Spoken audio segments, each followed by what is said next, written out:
irmãos, vamos dar continuidade ao culto de louvor e adoração ao nosso Deus. Vamos estar entoando o cântico Eterno Deus. Nossas forças irão se renovar se esperarmos no Senhor, Ó Deus, Tu és a força que traz a esperança.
Irmãos, que a graça e a paz do Senhor Jesus seja sobre nós, amém?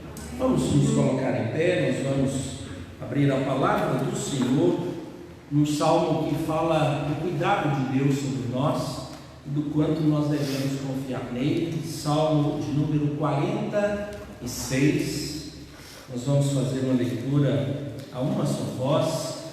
Salmo de número 46.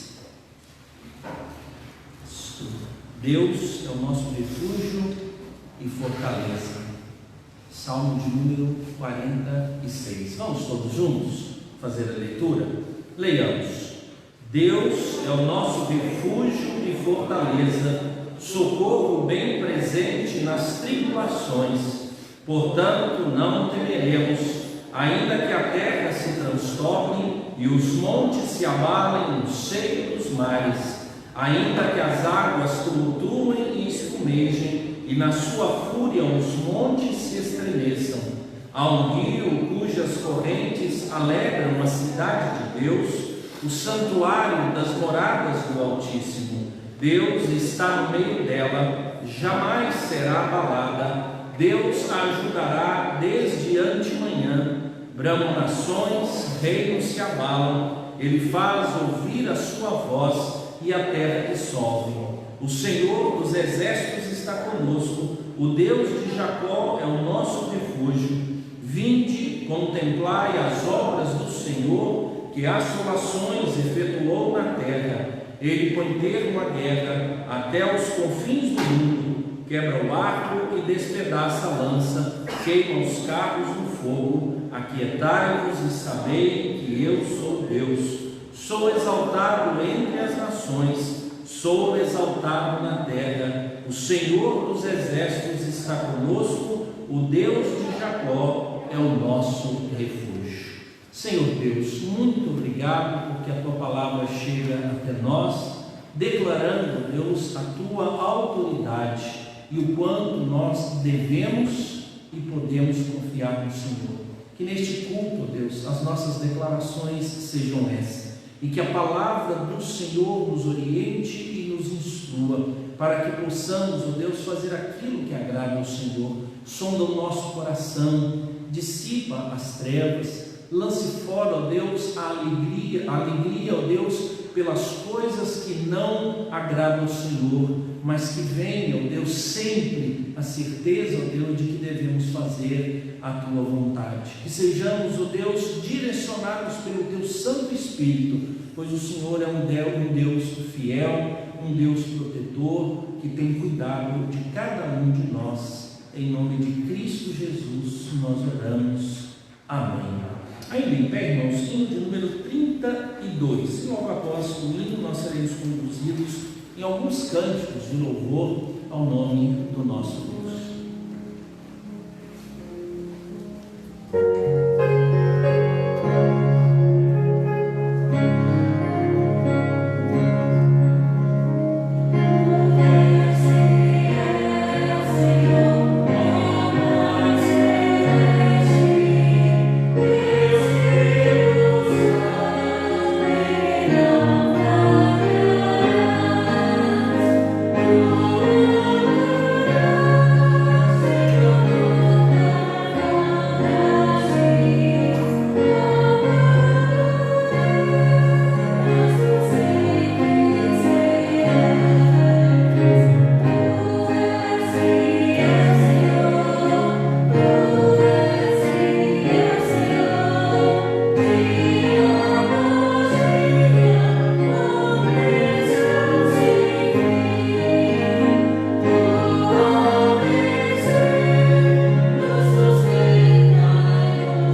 muitos motivos para agradecer ao nosso Deus. Minha alma canta ao Senhor, seu nome adorarei. Bendiga todo o meu ser ao Senhor, seu nome adorarei. Bendiga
Irmãos, todos os dias nós temos um privilégio de agradecer a Deus pela existência e nós também temos o privilégio de acertar a nossa caminhada na presença do Senhor nosso Deus. Então a gente acorda, a gente agradece a Deus pelas misericórdias e a gente pede a Deus, Deus me ajude a acertar durante a minha caminhada no dia de hoje. Nós temos sempre no culto uma oportunidade de rever também nossos conceitos, valores, arrependermos daquilo que fizemos ou estamos fazendo que não agrada a Deus e uma oportunidade de acertarmos a nossa caminhada. Nós vamos ter esse momento de oração, onde você vai falar com Deus, abrir seu coração e a gente ter essa oportunidade que você possa fazer assim. Depois de algum tempo eu estarei orando, quebrando o silêncio desse momento.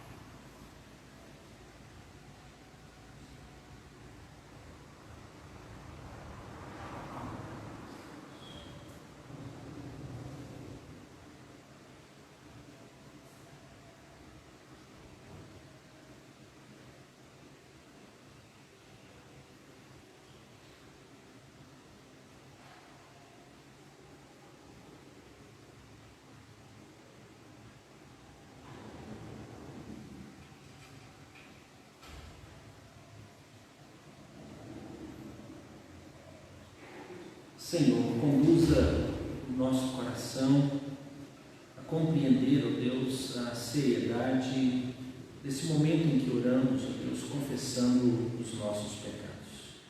Que a cada momento, Deus, nós tenhamos essa prática e quando cultuarmos o nome do Senhor, nos lembremos, ó Deus, da excelência do Teu perdão e o quanto necessitamos. Sabemos, ó Deus, que pecamos por palavras, ações, omissões, Deus. E o Senhor, ó Deus, é aquele que conhece a nossa vida, o Senhor conhece os nossos pensamentos também, ó Deus, por meio dos quais pecamos.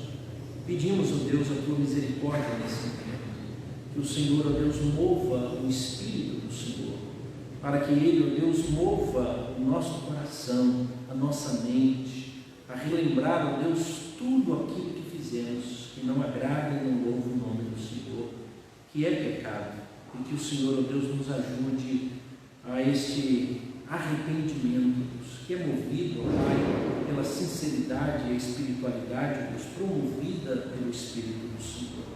Tenha misericórdia de nós, ó Deus, pois ofendemos a Tua glória, imaculamos o nome do Senhor, ó Deus, devido a esse comportamento. E não queremos nunca viver distante, ó Deus, de todos os benefícios de Cristo Jesus, e deles, ó Deus, é a santificação. Louvamos o nome do Senhor pela Tua misericórdia, e que o Senhor, ó Deus, nos ajude a reavaliar e examinar a nossa própria existência a cada dia, e concebermos a ideia de que verdadeiramente somos pecadores. Em nome de Cristo Jesus nós oramos. Amém. Amém. Irmãos, a Valmir está aqui conosco, passou um tempinho lá no Rio de Janeiro, só uma folga esses dias, Valmir? Não, então voltou? Graças a Deus. Então o Valmir está de volta, graças a Deus, que Deus abençoe então a sua vida, a ida lá, a experiência, e agora de volta aqui em Patinga. Deus abençoe muito, muito a sua vida. Tá joia? Irmãos, tem dois irmãos lá atrás, o Paulo e o Alisson, levanta a mão aí. Isso, o Paulo é o da minha esquerda, desculpa, é verdade. Então o Alisson, levanta a mão, Alisson, só para a gente poder definir isso, e o Paulo, desde fevereiro, irmãos, eles têm congregado conosco, no início presencial e depois, virtualmente, retornaram mais próximo agora com as atividades, têm estado na classe de escola dominical com os jovens, estavam nos cultos à noite, e eles tomaram algumas decisões. Uma delas é congregar conosco com o objetivo, de tornarem-se membros da nossa igreja. Já são crentes no Senhor Jesus, caminham, mas tomaram uma decisão e a gente está num período assim probatório, então vocês ficam vigiando eles aí, dão uma atenção, os dois não têm namorado, Então, então a gente vai orando, né, pedindo a Deus para direcionar a vida deles, né, para poder estarem aqui conosco. Deus abençoe muito, muito a sua vida. A esposa do Sr. Geraldo, que bom tê-la aqui conosco. Deus abençoe muito, muito a sua vida, tá? Irmãos, nós vamos também fazer uma oração. Pedro, irmão do reverendo Paulo Silas, ele faleceu agora à tarde.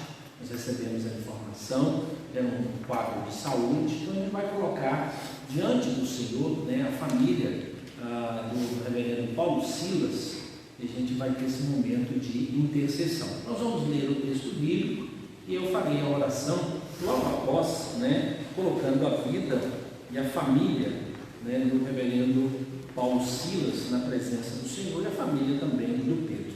Lucas, capítulo de número 14. Lucas, capítulo de número 14. Convido os irmãos a colocarem-se na pé. A gente vai fazer a leitura desse texto, do verso 25 até o verso de número 33. Convido os irmãos a lerem comigo, né, esses versos. Lucas, capítulo 14, do verso 25 até o verso 33. Vamos juntos? Leiamos. Grandes multidões o acompanhavam, e ele, voltando-se, lhes disse: se alguém vem a mim e não aborrece a seu pai, e mãe, e mulher, e filhos, e irmãos, e irmãs, e ainda a sua própria vida, não pode ser meu discípulo. E qualquer que não tomar a sua cruz e vier após mim, não pode ser meu discípulo.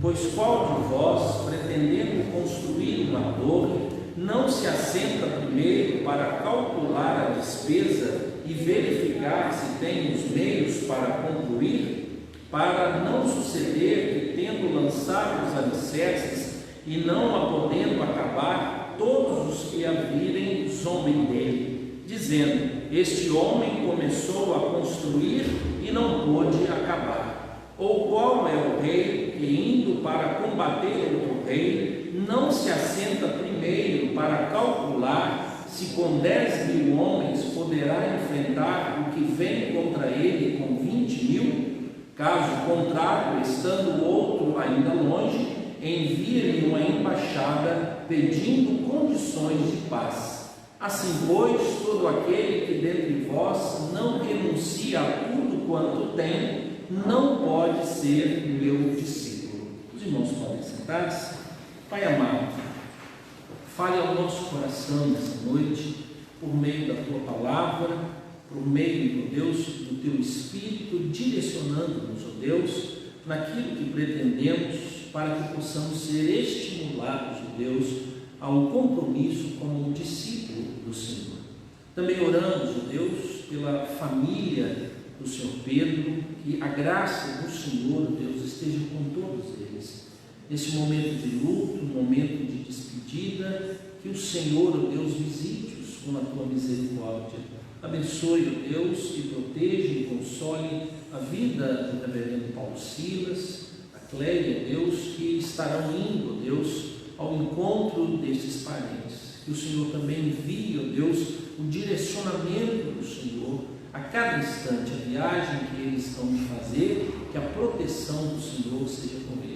Também, ó Deus, colocamos na Tua presença a vida do nosso irmão Valmir, ó Deus, que retorna aqui em Patinga, e que o Senhor, ó Deus, direcione a vida e a existência dele. E muito obrigado pela experiência de trabalho que ele teve, ó Deus, no Rio de Janeiro. Também rogamos, ó Deus, pela vida do Paulo, do Alisson, que o Senhor esteja cuidando deles, ó Deus, dando um direcionamento, especialmente, ó Deus, na juventude, e nesse momento em que eles, ó Deus, tomam grandes decisões, que a bênção e a luz do Senhor seja sobre eles. Oramos, ó Deus, pedindo pelas nossas vidas, que o Senhor nos console, nos direcione, que a paz do Senhor seja sobre nós. Agradecemos pela vida, ó Deus, de cada irmão que aqui está, estes, ó Deus, que são nossos convidados, que a bênção do Senhor seja sobre a vida deles. Em nome de Cristo Jesus, nós oramos. Amém. Amém. Irmãos, esse capítulo melhor, esse texto de Lucas 14, ele fala da seriedade de seguir a Cristo, né? Então você encontra aqui pelo menos 3 modelos. Ele diz: se você não se aborrecer, né, ou amar, ou colocar em primeiro lugar qualquer coisa desse mundo, né? Aqui não é somente as coisas que estão e as pessoas que andam conosco, mas nós mesmos. Por isso que ele diz: negue-se a si mesmo e tome a sua cruz. Então, na verdade, há uma negação de tudo que há no mundo para que possa se viver como discípulo de Cristo, né? Não quer dizer que essas coisas sejam más, é que se essas coisas estiverem no lugar de Cristo, nós vamos ter muita dificuldade, e nós sabemos disso, né? Quantos planos nós já fizemos de melhoramento da nossa espiritualidade e encontramos algo que nos esbarrou, algo que tornou como dificuldade. Então você num dia tomou uma grande decisão de trabalhar o melhoramento na sua espiritualidade, mas você tomou essa decisão no domingo, e quando chegou segunda de manhã, o seu trabalho impediu o seu melhoramento, porque às vezes no seu trabalho acontecem coisas que não cooperam para o seu desenvolvimento, às vezes a família, às vezes as relações, os amigos, e aí você faz plano para melhorar, mas não consegue. Como nós somos frustrados, né? E aqui nós encontramos o motivo. O motivo é porque nós estamos muito preocupados conosco. Então nós queremos o nosso bem-estar, nós não queremos sofrer, nós queremos estar em paz com todo mundo, que tudo esteja em paz, segundo a ordem que nos traz alegria e satisfação. E Cristo fala de que nós devemos morrer para viver. Então, irmãos, enquanto estivermos nesse mundo, nós vamos lutar, né, essa luta muito triste entre as coisas de Deus e as coisas deste mundo. Então, tudo o que não é do reino de Deus, no sentido da vocação, do que Deus nos chamou, se ele interpõe no nosso caminho, ele se torna. Pode ser algo benéfico. Por exemplo, Deus nos deu casamento, Deus nos deu família, Deus nos deu bens, Deus nos deu conhecimento, mas se qualquer uma dessas coisas estiverem acima do propósito de Deus para a nossa existência, nós encontramos então uma barreira, nós não negamos a nós mesmos, né? Pastor, mas a gente consegue chegar a esse nível? Eu acho que não, nós somos pecadores. Nós vamos viver lutando contra a ideia das coisas deste mundo e as coisas do reino de Deus. Mas a Bíblia diz que nós devemos lutar contra isso. Não quer dizer, irmão, que meus parentes, meus amigos, o meu trabalho, mas se essas coisas estiverem acima, nós colocaremos o reino de Deus abaixo. Esse é o princípio, essa é a regra, e não é uma formação minha. Eu concordo com todos que é muito difícil, e por isso então nós vivemos uma vida muito frustrada na relação com Deus. E aí então, por causa do esforço que nós temos que ter para conquistar essas coisas do reino de Deus como intimidade, como vivência, como prioridade, chega uma hora que a gente cansa. E aí o texto fala justamente disso. Ele diz: se você coloca alguma coisa na frente do Senhor Jesus, e ele estava chamando discípulo, o que ele estava dizendo? Olha, se você considerar que não deve me seguir, porque você deve permanecer aqui na sua residência, então você já perdeu, você tem que abandonar. Por quê? Isso Jesus está chamando os seus discípulos, ele está formando um colégio apostólico. Tanto é que chegou uma hora que Pedro perguntou: Senhor, por tua causa deixamos isso, qual é a recompensa? Ele disse: já ganhou. Você é a pessoa mais orgulhosa, você já ganhou. Ou seja, você não vai ganhar nada, porque você acha que essas coisas são importantes. Elas não são. Você não deve considerar o que você deixou, mas você deve olhar para aquilo que você abraçou. E aí ele conta 2 histórias. Ele diz: quem é um engenheiro que vai construir uma torre e não faz cálculo? Quem é que vai para uma guerra, que prepara um exército e não faz cálculo de quanto será o número de inimigos que você levanta? Ele diz: então, até para seguir a Cristo, nós necessitamos fazer esses cálculos. E agora, irmãos, mesmo depois de termos recebido a Cristo, ou caminharmos com Cristo, ou havido a nossa salvação, nós ainda continuamos e continuaremos fazendo cálculos. Por exemplo, nós estamos no mês onde nós estamos falando sobre missões. E nós estamos trabalhando um estímulo para que você se comprometa em pelo menos 3 níveis. Ser um intercessor ferrenho, fervoroso pela obra missionária. Segundo, contribuir, dar apoio, se necessário, com finança. Mas você descobriu que você precisa de 1º de agosto até 31 de agosto de alimento em casa. E você descobriu que você precisa de uma renda. Os missionários que estão lá. E na sua casa você vai fazer do mesmo modo. E o terceiro é a sua disposição. E nós caracterizamos aqui 2 grupos. Os missionários cristãos, mas para nunca nos esquecermos dos cristãos missionários. E esses cristãos missionários, às vezes por enviar um missionário cristão ao campo, ele acha que não tem que fazer mais nada. Ele já faz, eu já oro, eu já contribuo. Ele sim, mas os 3 aspectos faz parte da obra missionária. Uma hora você age mais numa, outra hora você age, mas todos nós somos comissionados. E o modelo, irmãos, que a gente tem tido nesses dias é o modelo de Simonton. E ele considerou isso. Ele disse: eu estou num local que tem muita gente que já conhece o Evangelho. Eu vou para onde não tem alguém, ou onde não tenha pessoas que ainda conheçam o Evangelho. E ele vem para cá, ele vem pregar o Evangelho, ele dá a própria vida. A existência dele é muito curta, justamente pela missão que ele adotou. E as pessoas perguntavam: mas aquele lugar é muito perigoso. Ele disse: beleza, é para lá que eu vou. E ele diz: eu estou indo para onde está a vontade de Deus para a minha vida. Nem todo mundo é obrigado a sair de casa e ir para um campo missionário, mas todos os crentes, onde estiverem, devem ser modelo de missões. Ou seja, ele tem que proclamar o Evangelho, mas não deve se diminuir. Onde é importante se estar? Existe uma frase muito simples, muito comum, que resume Atos 1:8. Sereis minha testemunha. Ele diz assim: você tem que ser testemunha aqui, do outro lado da rua e do outro lado do mundo. Se você decorar isso, ok. Sabe por quê, irmãos? A igreja local é chamada para sustentar missões mundial. Essa igreja local, ela tem a responsabilidade de sustentar a obra missionária que acontece lá no Japão, lá na Rússia, lá no Afeganistão, em todo o Oriente, mas ela também é responsável para fazer com que a obra aconteça aqui no Brasil, que aconteça no estado de Minas, que aconteça em Ipatinga, mas especialmente que aconteça no nosso raio de influência. Por isso, irmãos, nós precisamos entender o cálculo que nós vamos fazer.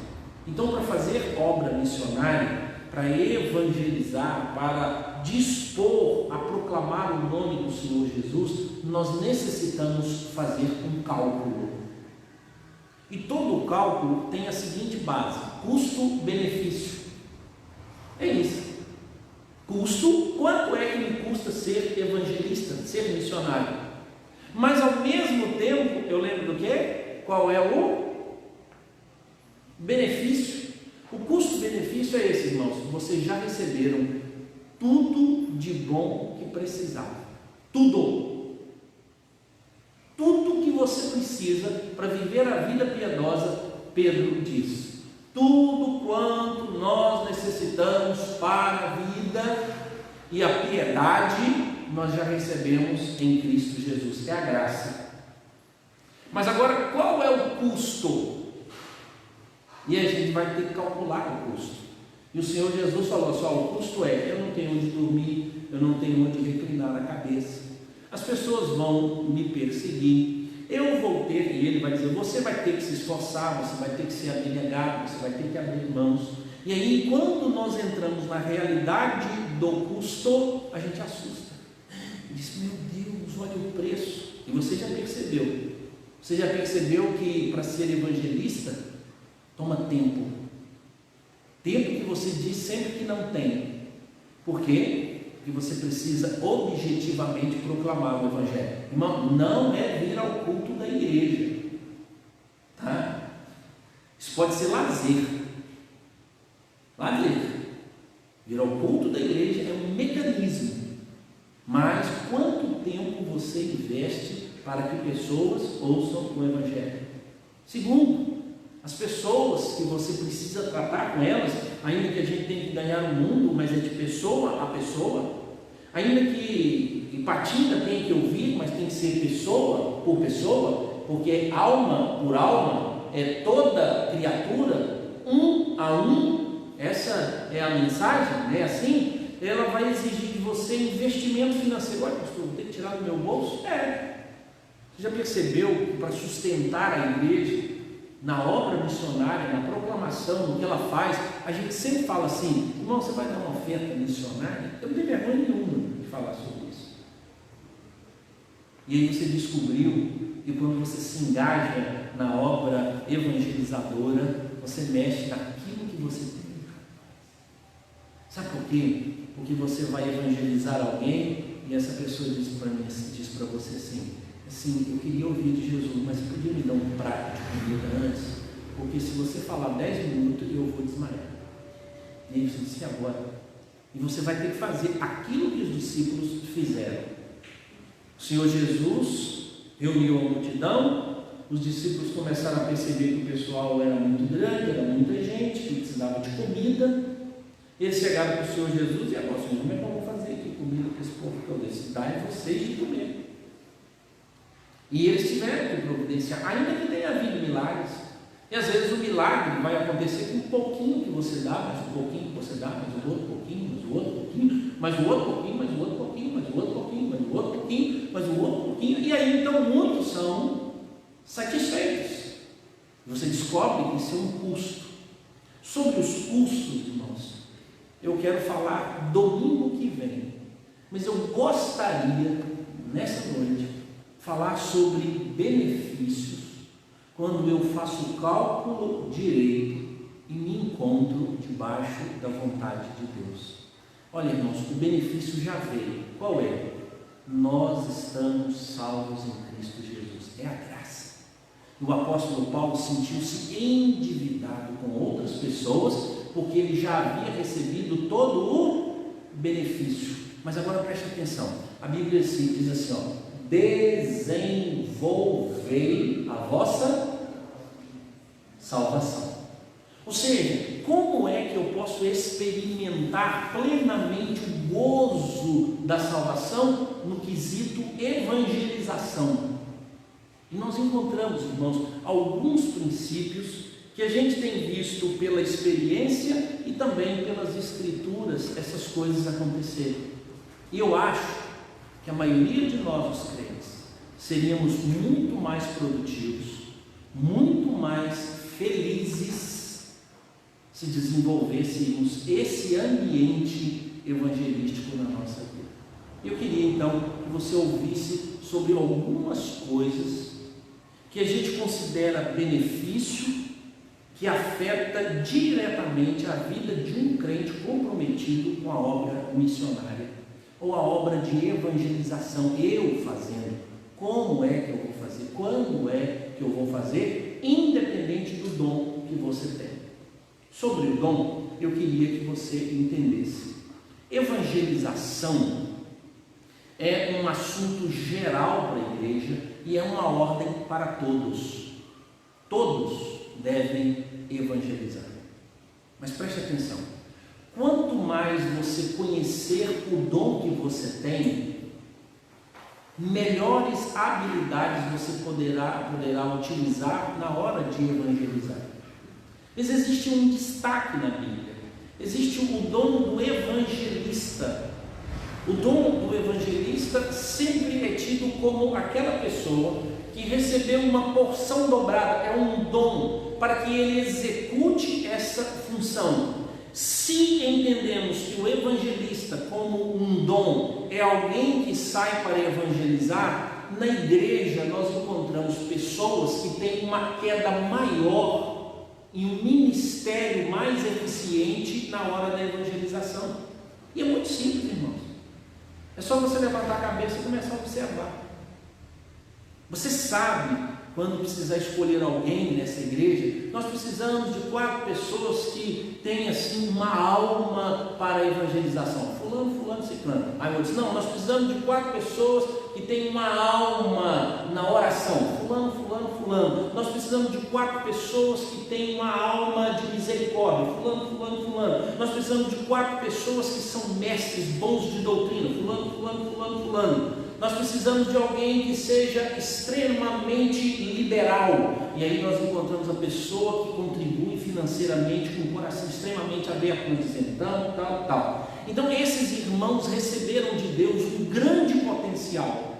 Mas preste atenção, todos nós devemos orar, todos nós devemos ser misericordiosos, todos nós devemos contribuir, todos nós devemos aprender sobre as doutrinas. Mas sempre haverá alguns irmãos dotados de dons que farão com extrema excelência. Se algum dia você quiser ler sobre isso, eu recomendo que você leia 2 biografias. A primeira é de Bill Bright e a segunda você vai ler Billy Graham, 2 evangelistas, grandes evangelistas do mundo. Billy Graham levou mais de 50 mil pessoas aos pés do Senhor Jesus. E quem já ouviu Billy Graham pregar, sabe que Billy Graham prega tão simples quanto a pessoa mais simples que tem aqui nessa plateia. Se você nunca teve a curiosidade, um dia lá vai. E Billy Graham chega numa plateia onde tem 10 mil, 20 mil, Maracanã cheio. E ele prega uma mensagem assim: Jesus resolveu conversar com Zaqueu. E ele conta que Jesus estava andando e que Zaqueu apareceu, que era um homem pequeno, mas ele queria ver Jesus, e ele subiu na árvore. E quando ele subiu na árvore, Jesus olhou para o alto e disse: Zaqueu, desce, eu vou lá na sua casa.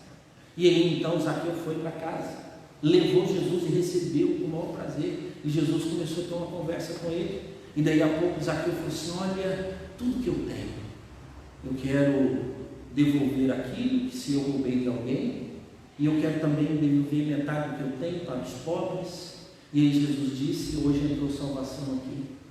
Aí ele termina dizendo assim: se na casa de Zaqueu entrou salvação, que dia vai entrar na sua? Qual é o dia que você vai resolver dar a sua vida para Cristo Jesus, caminhar segundo Ele? E ele então fala quem é Jesus, o que Jesus faz, fala do pecado do ser humano, e ele encerra o sermão dele dizendo: quem hoje deseja assumir um compromisso de caminhar verdadeiramente com Cristo Jesus? Levanta uma multidão. E ele diz: eu gostaria que vocês viessem aqui à frente. E ele orava por essa multidão. E alguém dizia assim: que maravilhoso sermão. Não, homileticamente eram os mais simples, em termos de comunicação, o mais simples, mas ninguém tinha dúvida, irmãos, que Billy Graham tinha o dom de evangelista. Bill Bright, a narrativa sobre a vida dele é dita assim: nunca se viu um dia sequer que Bill Bright, fazendo uma viagem, fosse de carro, de ônibus ou de avião, entrando em um hotel, participando de uma festa, que em meio à festa ele não estivesse ajoelhado, orando, ajudando alguém a entregar a sua vida a Cristo Jesus. Na narrativa ou na biografia de Bill Bright, desde que ele assumiu o compromisso de ser um evangelizador, nunca houve um dia sequer que ele não conduzisse uma pessoa a Cristo Jesus. Ao ponto de, quando os americanos sabiam que Bill Bright estava num avião, queriam saber qual era a cadeira dele para não sentar ao lado dele. Ele diz: ele vai te converter.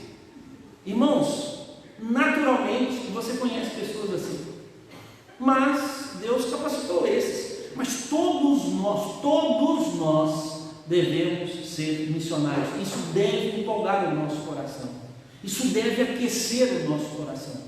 E eu falo aqui sobre algumas experiências para esse desenvolvimento do aspecto evangelístico da nossa salvação. Primeiro, quando você se compromete com a evangelização, Você experimenta algo que você não experimenta cotidianamente na sua fé.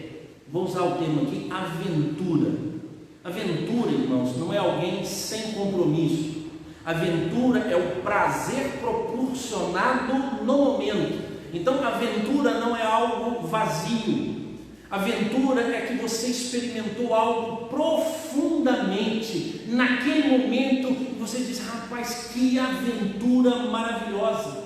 E todos os proclamadores, eles falam sobre isso, do quanto o coração deles se envolve. Alguns evangelistas dizem que eles passam um dia inteiro com o coração palpitando, dizendo: Deus, cria uma oportunidade para que eu pregue o evangelho para uma pessoa. Não sei se você já teve isso. Pelo menos para mim, assim, todas as vezes que eu saio para a missão de evangelizar, enquanto eu não encontro alguém e não falo, meu coração não para de bater rápido e eu tremo o tempo todo. Não é por medo de encontrar pessoas, é o anseio e o desejo de encontrar pessoas, porque eu saí obstinado, eu saí com propósito. Irmãos, quem fez isso? A mulher que perdeu a dracma perdida, o pastor que perdeu a ovelha.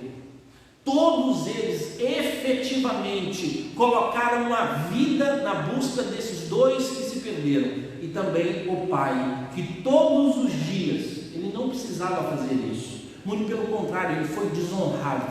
Ele rompia a tradição e todos os dias espiava para a lua, dizendo: é hoje. E aí ele ia dormir, senão não foi hoje. E aí no outro dia, imagine só, você ter a aventura de todos os dias ter o privilégio e aproveitar as oportunidades de colocar uma pessoa na presença de Deus, ser intercessor e proclamar o Evangelho. Mas quem não quer esse privilégio, irmãos, quem não quer esse benefício, ele não vai entrar para o ramo da evangelização. Ele vai sempre arrumar uma desculpa. É porque eu não sei falar direito, é porque as pessoas são muito difíceis, é porque hoje, né, pastor, como é difícil. Nada disso. Você consegue vender os seus produtos, você consegue falar bem de programas, você consegue apresentar coisas, você discute sobre receita, você fala de um monte de coisa. Basta a gente ter interesse. A aventura. Falta ação em sua vida espiritual. Ou seja, qual é a motivação ao ponto de você passar de novo? Eu vou lá no culto, mas agora preste atenção. Lembra quando eu falei sobre o culto evangelístico? Que você se emociona em trazer alguém, você se compromete? Veja que no culto evangelístico você se emociona mais, você se envolve mais. Mas no culto comum, nem na hora certa consegue chegar. Por quê? Eu não tenho emoção, eu não estou ganhando nada. E o que eu tenho para dar para Deus, Ele já tem. Então o horário do culto, a roupa que se veste, a emoção com que se participa é zero. Se falta emoção na sua vida espiritual, aceite o desafio de desenvolver a sua salvação evangelizando pessoas. A partir de hoje, todos os domingos eu levo alguém na igreja. Seja meu parente, meu vizinho, mandarino, quem for. Quem for. A emoção de saber que você está entrando numa aventura onde, terminando ela, disse assim: graças a Deus, mais um dia eu experimentei a alegria do céu. Sabe por quê, irmãos? Olha o que a Bíblia diz. Toda vez que um pecador se arrepende, a festa. Tiago diz: toda vez que você converte um irmão desviado, caído, grande multidão de pecados é perdoada. Olha a aventura de saber que você se envolve na vida espiritual. Você está diretamente envolvido em produzir alegria no céu. Isso é uma aventura, irmãos.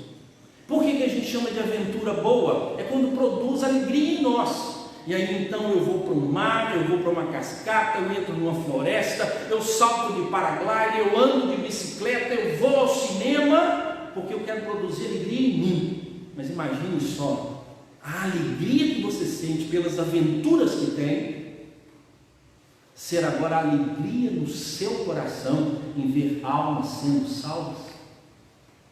John Knox, ele orou: Senhor, dá-me a Escócia, senão eu morro.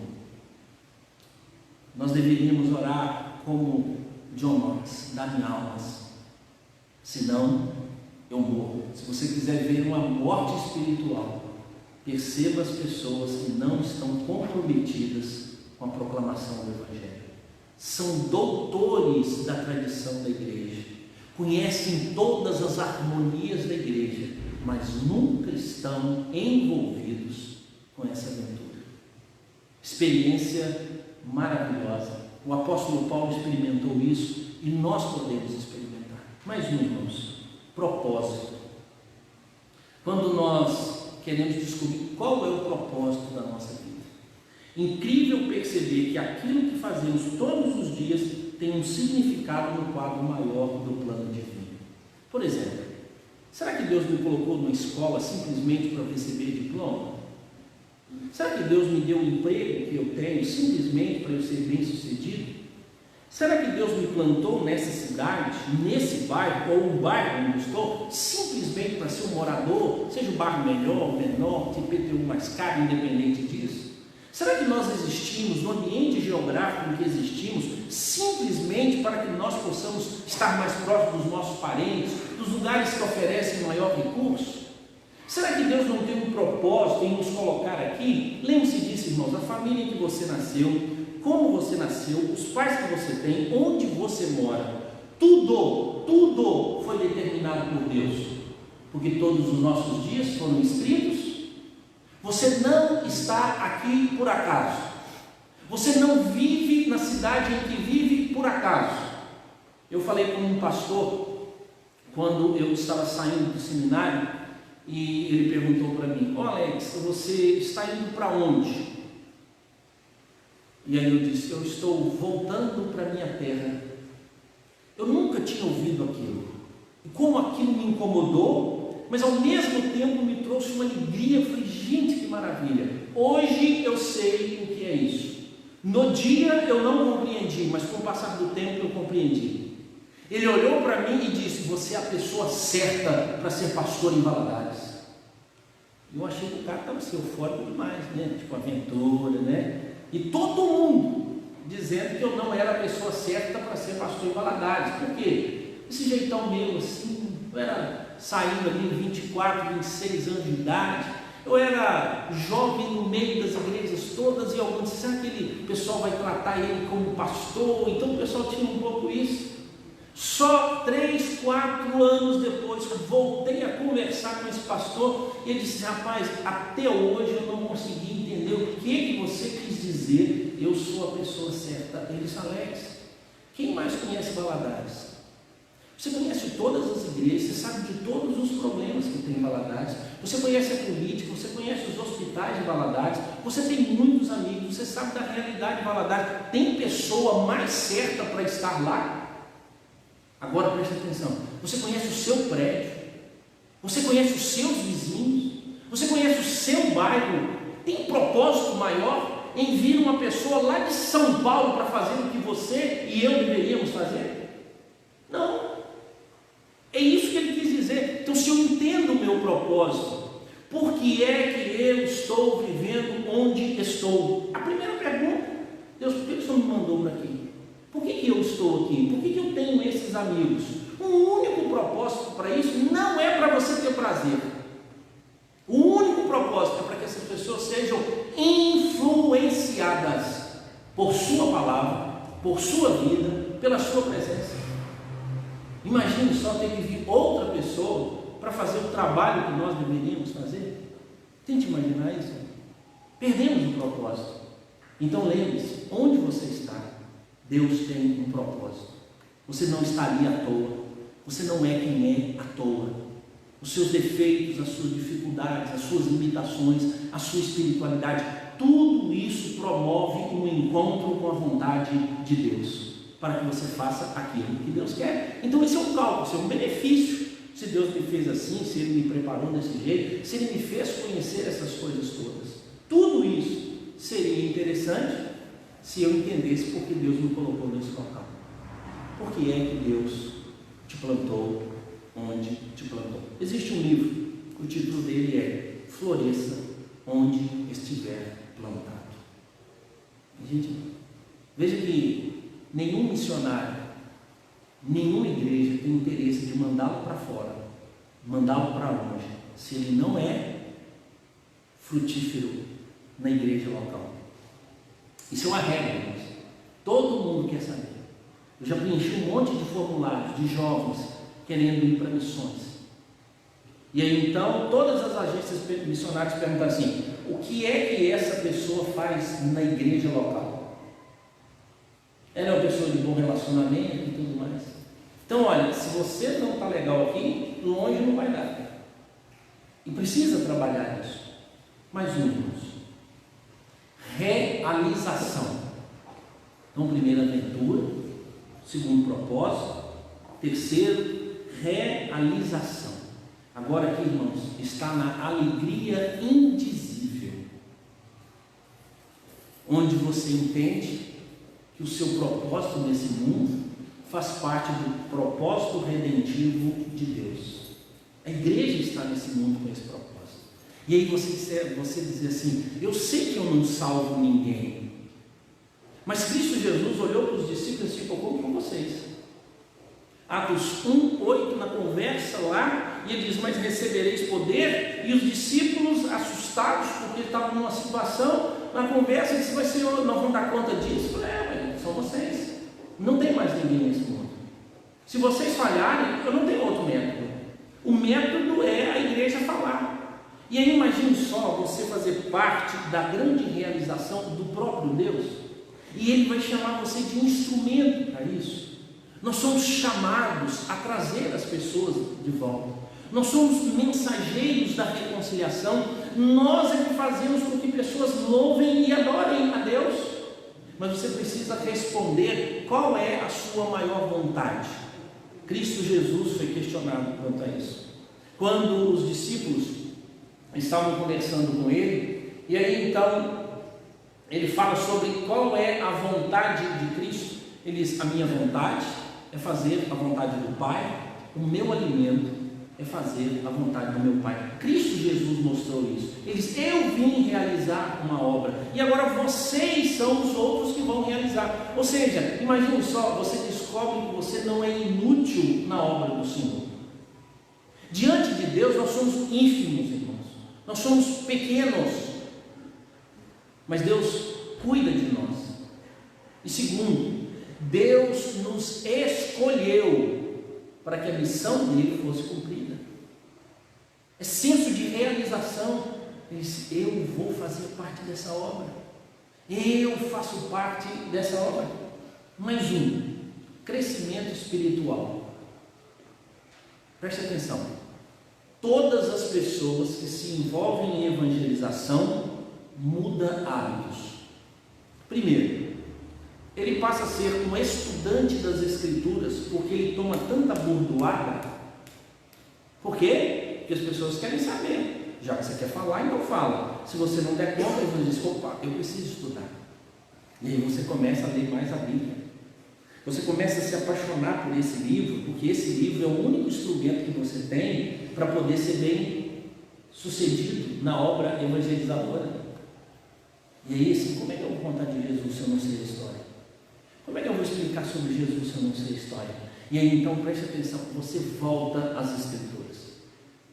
Crescimento espiritual. Segundo, automaticamente você se torna uma pessoa comprometida com a intercessão, não é com a oração. Intercessão.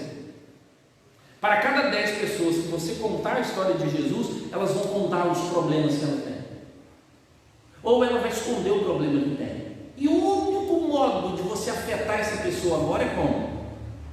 As pessoas podem recusar a sua mensagem, elas podem recusar a sua boa vontade, elas podem recusar a sua amizade, elas podem recusar a sua fazer nada. Então pode você influenciar essa pessoa, e aí então você vai descobrir que evangelizar sem conhecer isso é um... Você vai passar vergonha. o diabo vai te humilhar. Mas você diz, opa, preste atenção. Automaticamente, você vai ser muito mais, ou estar muito mais interessado no que acontece na igreja. Sabe por quê? Porque quando uma pessoa disser assim, eu quero andar com esse Jesus, aí você diz, pois bem, então, vamos lá na minha igreja, porque lá tem um tanto de gente igual a você agora. E aí preste atenção, irmãos, chega aqui na igreja, uma equipe de recepção abraça essa pessoa, porque essas pessoas o dom de hospedar pessoas. Mas aqui nessa mesma igreja, descobre que essa pessoa tem problemas sociais e ela precisa resolver isso. Às vezes um problema financeiro, às vezes o histórico dela é complicado, às vezes tem um vício, tem um comportamento. Aí o ministério de casal chega, os homens chegam, as mulheres chegam, os jovens abraçam, alguém intercede por essa pessoa, e aí você está lá na igreja. Porque imagina só, você fala assim, não, pode ir para qualquer lugar, e ninguém faz isso. Você acorda essa pessoa à luz, você vai abandoná-la? Não. E a igreja é o local certo, irmãos. Existe uma estatística. Existe no mínimo 10% de evangelistas, pessoas que têm o dom da evangelização, mas nessa mesma igreja tem pessoas que são mestres, e é muito comum a gente trazer alguém e uma outra pessoa ensinar-lhe as doutrinas da graça, acolher essa pessoa no ministério de oração. Como acontece de forma legal quando jovens chegam na igreja e famílias acolhem esses jovens. Por exemplo, no nosso bairro, parece que talvez a gente não pense muito nisso, temos universidades, faculdades aqui, e nós temos gente que vem de fora. Essas pessoas precisam. Quantas famílias podiam acolher esses jovens? Sabe por quê? Com 90 dias que eles estiverem aqui, eles vão definir a amizade deles. Mas se você conseguir pegá-lo na primeira, segunda ou terceira semana, ele se torna seu amigo. Ele aceita a sua amizade. Por quê? Porque ele está em busca. Você evita que ele consiga arrumar amizades para final de semana, para beber e aquelas coisas todas, e você traz para cá. Uma igreja que preocupa com universitários, ela acolhe um monte de jovens. E é uma força maravilhosa da igreja. E quantas famílias podem fazer isso? A igreja faz. Isso está ligado, irmãos, ao nosso crescimento espiritual. Desejamos estar mais envolvidos nas coisas da igreja. Sabe por quê? Porque nós queremos dar acolhida àquelas pessoas que nós evangelizamos. Lembre-se disso, quando você traz alguém na igreja, você se torna a pessoa mais simpática e apresenta ela para até aquela pessoa que você não conversa com ela.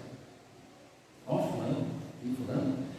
Você nunca achou legal o jovem na igreja, que eles não trabalham mais, mas nesse dia, olha, meu sobrinho está aqui, nunca conversou com a moçada, nunca orou pela moçada, mas você precisa acolher essa pessoa, e você fala assim, não, eu preciso, e essa pessoa diz assim, quarta-feira é estudo bíblico, diz, eu vou, aí você não vou daqui.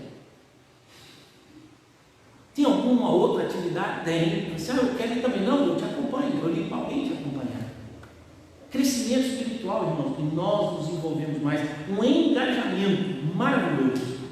Mais confiança espiritual. Irmãos, quando você vê vidas se devotando a Cristo Jesus pelo seu testemunho, você se torna uma pessoa muito mais confiante na sua fé, na fé que você tem. Dizer assim, é isso mesmo. Primeira coisa, você precisa garantir a essas pessoas que crerem em Cristo traz salvação.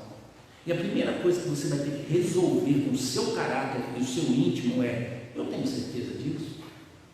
Se você não optar e não definir por ter certeza da sua salvação, você abandonará as pessoas por você estará mentindo para elas. Como é que você pode garantir a elas algo que você tem dúvida? A confiança espiritual. Irmãos, e é tão bom saber que todas as pessoas nos conhecem e sabem que nós somos mensageiros de Cristo. Mais uma, a honra de ser um agente de Deus. Sua vida muda quando você começar a entender que no seu local de trabalho você não é simplesmente um funcionário, mas um servo do Deus vivo. E você não vai apelar quando as pessoas cobrarem, dizendo: você não é crente? Você vai dizer assim: sim, eu sou. Mas se você é um funcionário, quando alguém diz: mas você não é crente, você apela para essa pessoa, sabe por quê? Porque você não tem interesse nenhum em influenciá-la. Você está mais disposto a humilhá-la, para mostrar que ela é pior funcionário do que você. Mas se nesse mesmo ambiente você diz assim: não, eu preciso conquistar essa vida para Cristo Jesus, você vai tratar essa pessoa diferente. Na sua própria casa, quando você entender que você precisa influenciar os seus parentes, você muda o modo de tratá-los. Por quê? Porque você sabe que está em jogo o nome de Cristo na hora que você der um testemunho.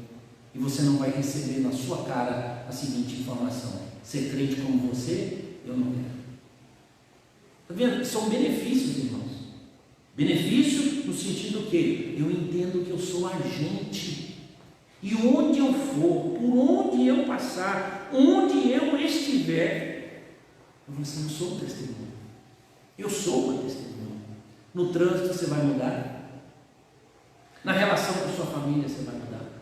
Na relação com seus vizinhos você vai mudar.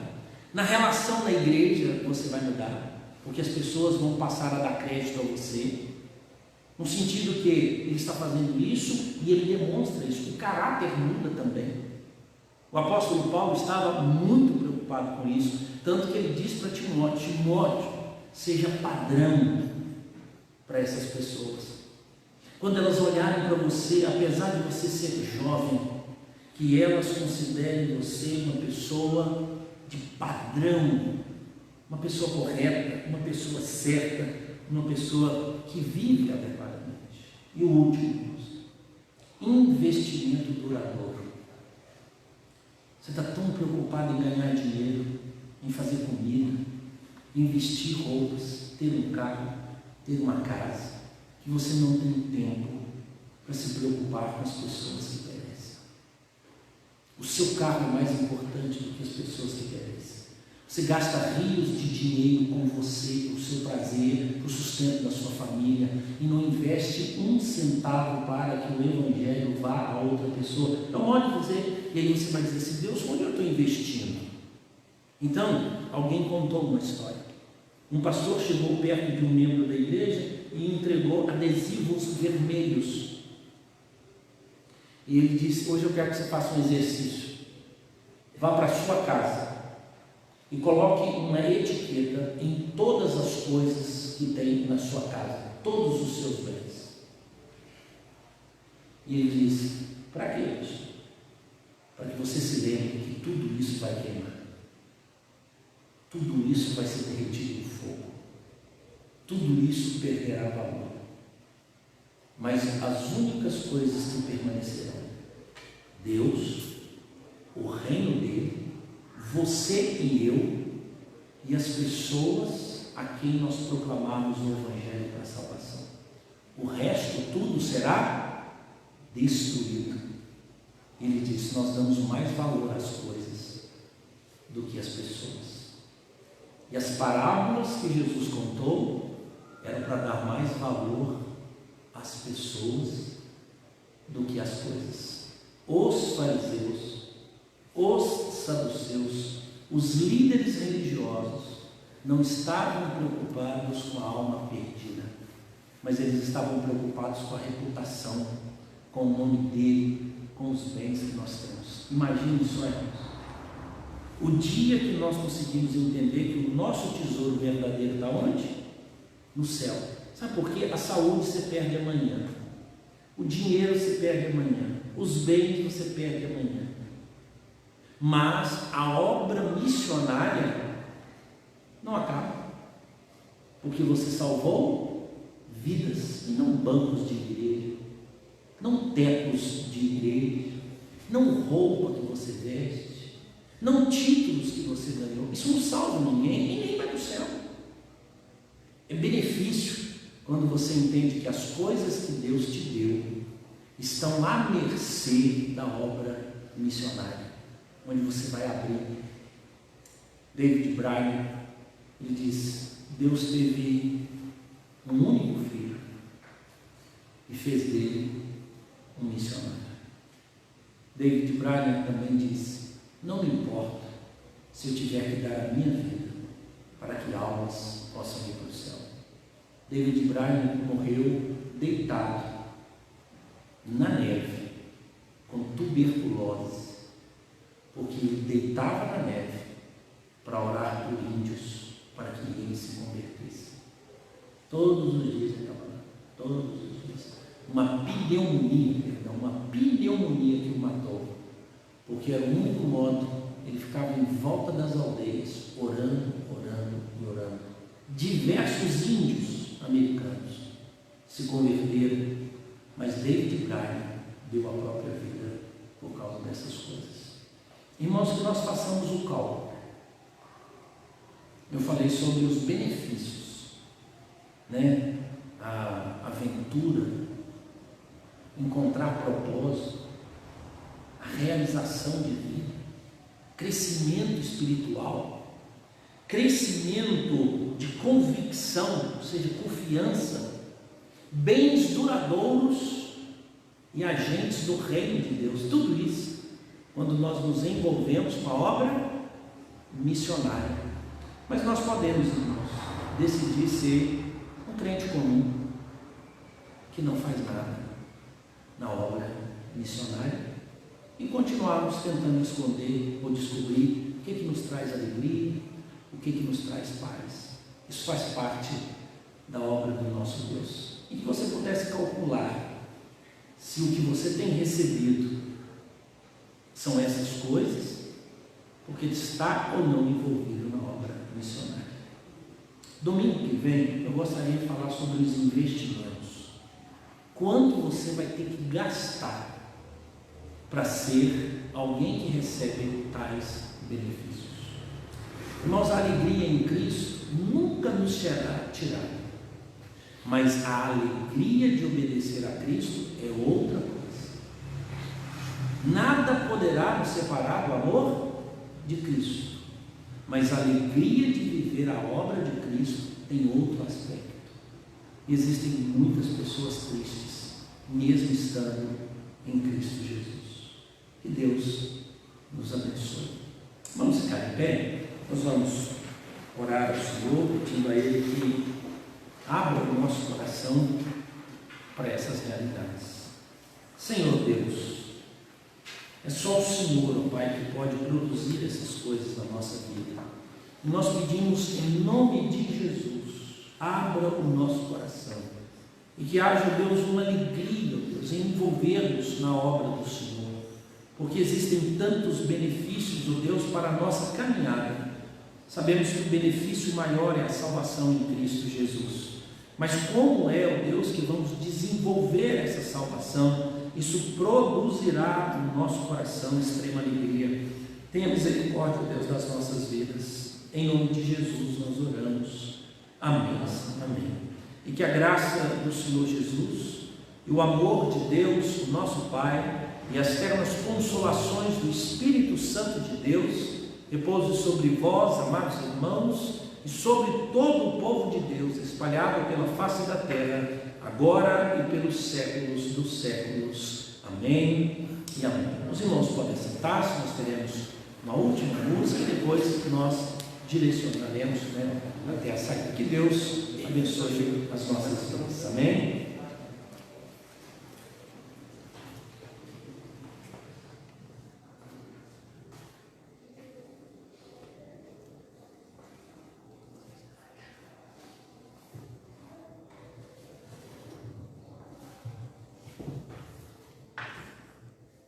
Tenho a não ser tanto amor em teu olhar.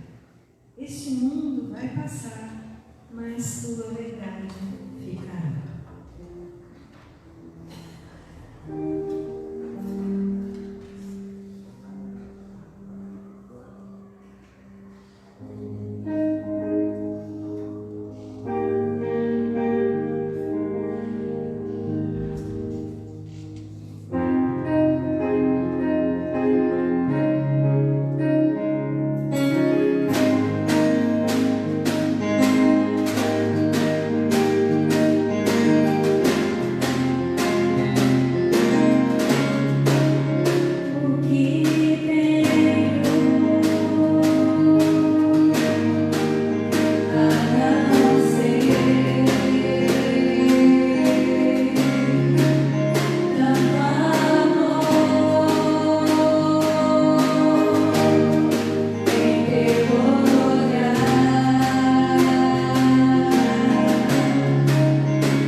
Porque